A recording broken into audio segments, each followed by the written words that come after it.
Welcome to एडुजोस। एडुजोस में आप सभी लोगों का स्वागत है। दोस्तों, रेलवे आरआरबी एनटीपीसी का आज 7 जनवरी को दोनों शिफ्ट का एग्ज़ाम खत्म हो चुका है और दोनों शिफ्ट के सभी 100% ऑथेंटिक क्वेश्चंस हमारे पास आ चुके हैं। फर्स्ट शिफ्ट में जितने क्वेश्चंस कम थे उससे ज़्यादा अब क्वेश्चंस हमारे पास आ चुके हैं। तो फर्स्ट और सेकंड दोनों ही शिफ्ट के क्वेश्चंस हम लोग देखेंगे। वीडियो को लास्ट तक देखिएगा। वीडियो पसंद आए तो उसे लाइक एंड शेयर जरूर कीजिएगा। इस वीडियो का पीडीएफ फाइल आप हमारे एंड्रॉयड ऐप से डाउनलोड कर सकते हैं। ऐप के अंदर ही आपको वो पढ़ने के लिए मिल जाएगा। तो आप हमारा एंड्रॉयड ऐप ज़रूर डाउनलोड करें। नीचे डिस्क्रिप्शन में उसका लिंक दिया गया है, या फिर गूगल प्ले स्टोर पर जाकर के EDUJOSH एडुजोस सर्च करेंगे तो आपको हमारा ऐप मिल जाएगा। जो लोग चैनल से पहली बार जुड़ रहे हैं, चैनल को सब्सक्राइब ज़रूर करें। साथ में बेल आइकन को प्रेस करके इसे एक्टिवेट कर लें, क्योंकि यहाँ पर डेली आरआरबी एनटीपीसी का एनालिसिस होता है।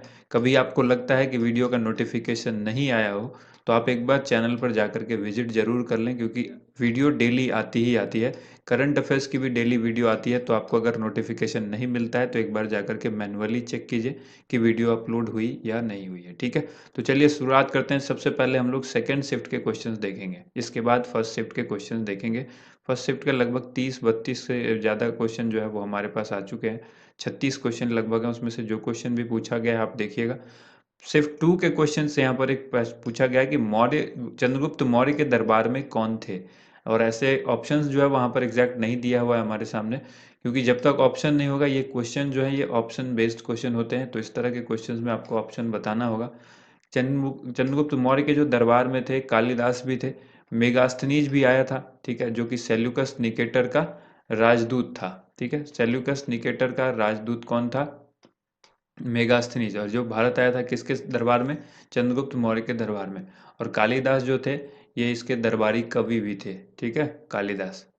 अगला यहाँ पर देखो क्वेश्चन, यहाँ पर जो पूछा गया है वो पूछा गया अशोक के शिलालेख किस भाषा में लिखे गए थे। तो अगर भाषा पूछा जाता है तो प्राकृत भाषा होगा। हाँ, अगर लिपि पूछी जाती हो तो लिपि में कई सारी लिपि है, जैसे ब्राह्मी लिपि है, ठीक है, अरमाइक लिपि है। इन सभी अलग अलग लिपियों में जो है वो लिखा गया था। तो अब डिपेंड करता है क्वेश्चन में क्या पूछा गया। अगर भाषा पूछा गया तो प्राकृत भाषा होगा। अब शिलालेख जो है वो अलग अलग शिलालेख जो अलग अलग लिपि में लिखे गए थे। तो डिपेंड करता है किस तरह से क्वेश्चन पूछा गया है।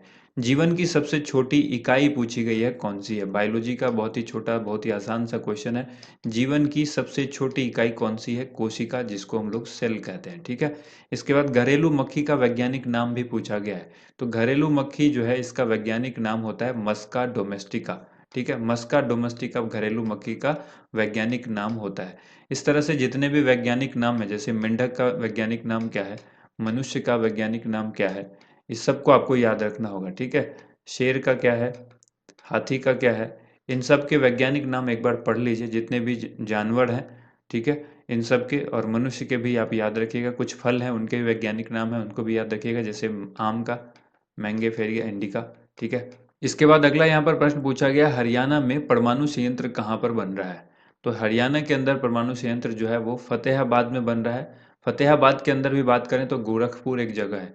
एक गोरखपुर उत्तर प्रदेश में है। ठीक है, लेकिन ये गोरखपुर जगह है जो कि फतेहाबाद में है, और ये हरियाणा में आता है। ठीक है, तो हरियाणा में परमाणु संयंत्र जो है वो कहाँ पर बन रहा है? फतेहाबाद के गोरखपुर में।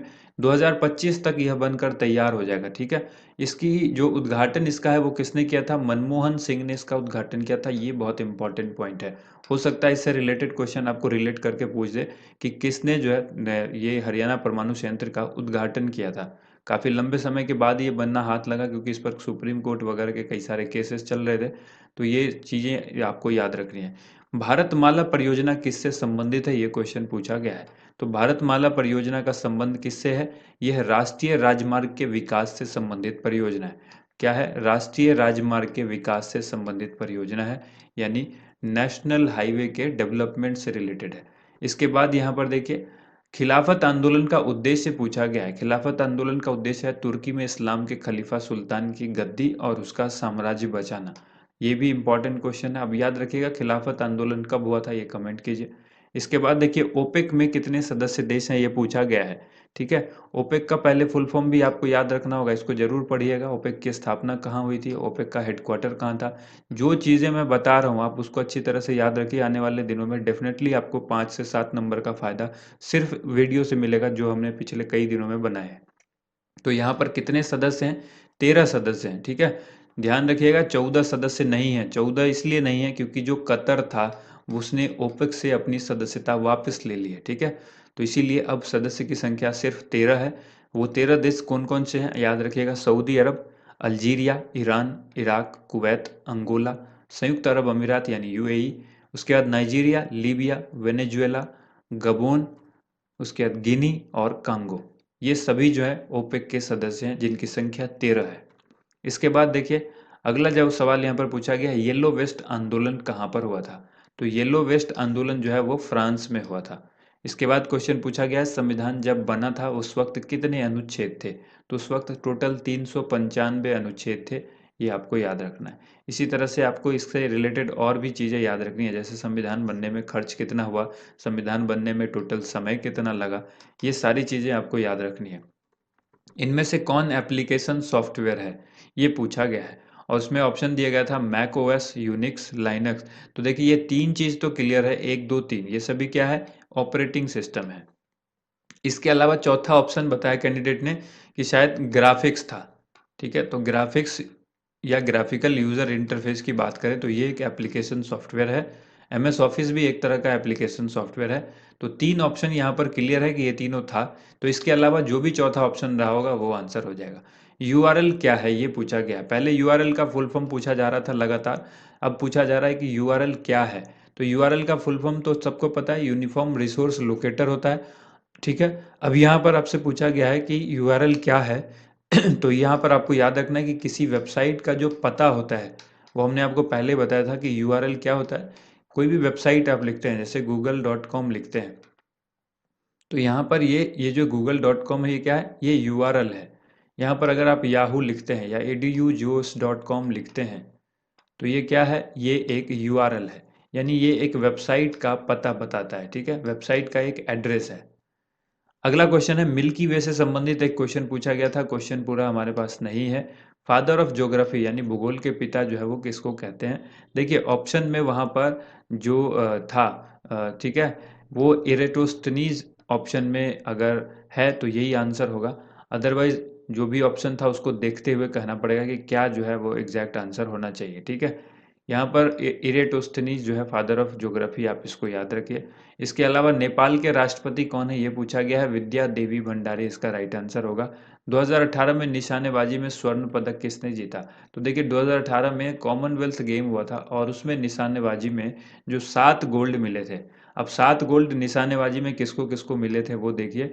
जीतू राय को मिला था, अनीश को मिला था, संजीव राजपूत को मिला था, मनु भाकर को मिला था, हिना सिद्धू को मिला था, तेजस्विनी को मिला था, तेजस्वी सावंत को मिला था, श्रेयसी सिंह को मिला था। ये टोटल 7 जो लोग हैं इनको गोल्ड मेडल मिला था। तो इसीलिए सवाल इस पर डिपेंड करता है कि आपसे पूछा क्या गया था कि इनमें से या ऑप्शन में क्या दिया गया था।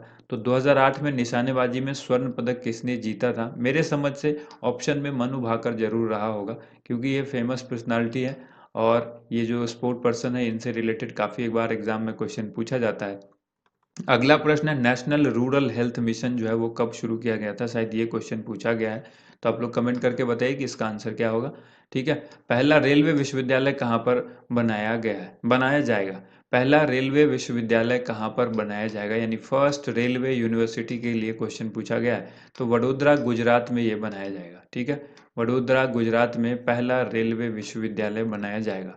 इसके बाद क्वेश्चन आपसे पूछा गया है कि राज्यसभा के प्रथम सभापति कौन थे? सर्वपल्ली राधाकृष्णन, ठीक है।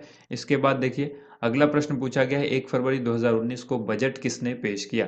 तो देखिए ये अंतरिम बजट था और 1 फरवरी 2019 को जो है पीयूष गोयल जी ने बजट पेश किया था। ध्यान रहे निर्मला सीतारमन अगर आप लोग आंसर करते हैं तो गलत आंसर होगा, पीयूष गोयल राइट आंसर होगा, क्योंकि ये बजट अंतरिम बजट था, क्योंकि इसके बाद चुनाव हुआ था। तो इस बजट को पीयूष गोयल जी ने पेश किया था। इसके बाद देखिए वैश्विक नवाचार इंडेक्स में 2019 में भारत की रैंक क्या है? 52 रैंक है। अगर 2019 पूछा गया है तो आंसर होगा 52, 2020 पूछा गया है तो आंसर होगा 48, ठीक है।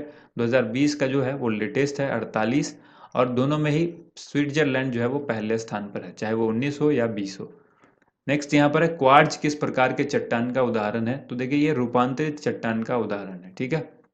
अब हम लोग बढ़ते हैं फर्स्ट शिफ्ट के क्वेश्चन, जो जेन्युइन क्वेश्चन हमारे पास आ चुके हैं उन सभी क्वेश्चंस को हम लोग यहाँ पर देखेंगे। पहले शिफ्ट में क्वेश्चन पूछा गया था, प्रधानमंत्री आवास योजना का पुराना नाम क्या था? इंदिरा आवास योजना। किस पंचवर्षीय योजना के दौरान भारत ने मिश्रित अर्थव्यवस्था चुनी थी? आंसर होगा दूसरी। रॉलेट एक्ट कब आया था? 1919 ईस्वी में। 2017 में हिमालय की कितनी चोटियां पर्वतारोहण के लिए खुली हुई थी? ये क्वेश्चन आप लोग इसका आंसर बताइए, इस क्वेश्चन का आंसर क्या होगा? इस क्वेश्चन का आंसर मुझे नहीं पता है। अगला क्वेश्चन यहाँ पर देखिए, WCCB का फुल फॉर्म जो है वो क्या है? तो wild life crime control bureau होता है। नेक्स्ट क्वेश्चन है, असहयोग आंदोलन महात्मा गांधी जी के द्वारा कब शुरू किया गया था? 1920 में। वर्ल्ड कॉपीराइट डे कब मनाया जाता है? तो ये मनाया जाता है 23 अप्रैल को। इसके बाद क्वेश्चन पूछा गया, 2019 का 11वां अंतर्राष्ट्रीय हिंदी सम्मेलन कहाँ पर मनाया गया? तो ये आंसर हो जाएगा मॉरिशस में। ठीक है। गांधी इरविन समझौते में गांधी जी के कितने प्रस्ताव थे? तो आंसर होगा 11। इसके बाद देखिए अगला यहाँ पर जो क्वेश्चन है वो है, HDI यानी मानव विकास सूचकांक के पहले स्थान पर कौन है? तो यह आंसर होगा नॉर्वे। ठीक है। अगर भारत की रैंक आपको पूछी जाती है तो याद रखिएगा 129 2019 में थी, और 2020 में इसकी रैंक जो है वो 131 है। इसके बाद देखिए, कंप्यूटर के कंपोनेंट कौन नहीं है, ये पूछा है, और ऑप्शन में पेपर था। तो पेपर कंपोनेंट जो है वो कंप्यूटर का कंपोनेंट नहीं है। गांधी जी ने किसके कारण सविनय अवज्ञा आंदोलन को समाप्त किया था? तो आंसर होगा चौरी चौरा। ठीक है, ये क्वेश्चन था। चौरी चौरा इंसिडेंट जो था, ये जो घटना थी, इसकी वजह से गांधी जी ने सविनय अवज्ञा आंदोलन को समाप्त कर दिया था। इसके बाद 287 ये जो है वो किसका इलेक्ट्रॉनिक विन्यास है, ये पूछा गया है। ऑप्शन दिया गया था क्लोरीन, तो क्लोरीन इसका आंसर होगा। 2019 के GDP के मुताबिक भारत की अर्थव्यवस्था किस रैंक पर थी? तो आंसर होगा 5। और धारा 377 पर जो केस लड़ा गया था उसको लीड किसने किया था? तो ये दो महिला थी, अरुंधति काटजू और मेनका गुरुस्वामी। इन दोनों का नाम आपको याद रखना है। भारत ने 2018 में चीन को किस कॉरिडोर के लिए मंजूरी नहीं दी थी? यानी भारत चीन विवाद जो हुआ था ये 2018 में किसको लेकर हुआ था, किस कॉरिडोर को? चीन पाकिस्तान आर्थिक गलियारा। ठीक है, जिसको हम लोग CPEC कहते हैं। ठीक है, CPEC, सीपेक जिसको कहेंगे, तो इसी के ऊपर ये क्वेश्चन था। इसके बाद 2020 तक संयुक्त राष्ट्र सुरक्षा परिषद का भारत कितनी बार अस्थायी सदस्य बन चुका है? तो देखिए 2020 तक जो है भारत 8 बार बन चुका है। जो लेटेस्ट बना है ये 1 जनवरी 2021 में, लेकिन इसकी जानकारी पहले ही थी कि 1 जनवरी 2021 से जो इसका जो है मेंबरशिप इफेक्टिव हुई है। ठीक है, लेकिन ये जानकारी 2020 में ही दी गई थी कि भारत जो है वो इसका सदस्य बन चुका है, और अस्थायी सदस्य अगले 2 साल के लिए। और वो 2 साल का जो टर्म है वो 1 जनवरी 2021 से शुरू हो रहा है। ठीक है, हो चुका है। तो आपको याद रखना है 8 बार भारत जो है इसका अस्थायी सदस्य बन चुका है। 2018 का एशियाई खेल कहाँ हुआ था? तो आंसर होगा जकार्ता। इसके बाद क्वेश्चन पूछा गया, भारतीय राष्ट्रीय कांग्रेस के पहले मुस्लिम अध्यक्ष कौन थे? बदरुद्दीन तैयब जी। ओलंपिक गेम्स 2021 जो है वो कहाँ होगा? तो टोक्यो जापान में। ओरिजिन ऑफ स्पेसीज जो है वो चार्ल्स डार्विन ने लिखा है। तानसेन का मकबरा कहाँ है? तो ग्वालियर मध्य प्रदेश में। पहला परमाणु परीक्षण कब किया गया था? ये क्वेश्चन पूछा गया, तो आंसर होगा 1974। और दूसरे परमाणु परीक्षण के दौरान अध्यक्ष कौन थे? चलिए इस क्वेश्चन का आंसर आप लोग को बताना है कि दूसरे परमाणु परीक्षण के दौरान अध्यक्ष जो थे वो कौन थे। बहुत ही अच्छा सवाल है ये। 2011 की जनगणना के अनुसार किस राज्य की जनसंख्या अधिक है? तो आंसर हो जाएगा उत्तर प्रदेश। मानव शरीर में श्वसन तंत्र किसके कारण प्रभावित होता है? तो आंसर हो जाएगा वायु प्रदूषण। पंचायती राज दिवस जो है वो कब मनाया जाता है? 24 अप्रैल को। अक्टूबर 2020 के अनुसार भारत में कितने राज्य और केंद्र शासित प्रदेश हैं? तो हमने आपको बताया हुआ था कि बाद में जो 9 केंद्र शासित प्रदेश थे वो मिलकर के 8 हो चुके हैं। तो अब आपको याद रखना है कि 28 राज्य और 8 केंद्र शासित प्रदेश हैं भारत में। इसके बाद भारतीय अंतरिक्ष संस्थान के पिता किसे कहा जाता है? डॉक्टर विक्रम साराभाई को।